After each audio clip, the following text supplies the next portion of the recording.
আল্লাহ পাক রব্বুল আলামিন কোরআন শরীফের মধ্যে সূরা ফাতিহার স্টার্টিং কিভাবে করেছে দেখুন।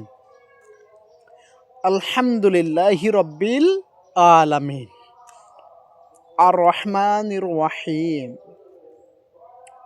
আর রহমানির রহিম। আল্লাহ পাক সূরা ফাতিহার মধ্যে আর রহমানির রহিম, রহমান এবং রহিম এ দুটোর নাম কেন দিল? সেখানে তো আল মালিক দিতে পারতো, আল কুদ্দুস দিতে পারতো, আসসালাম দিতে পারতো। এগুলো কার নাম? আল্লাহ পাকের নাম।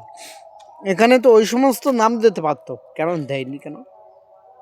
ওখানে মিলিতভাবে আল্লাহ পাক দিয়েছে। আর রহমান রহিম বলছে আমি দয়ালু, আমি দয়াসাগর, কৃপাবান।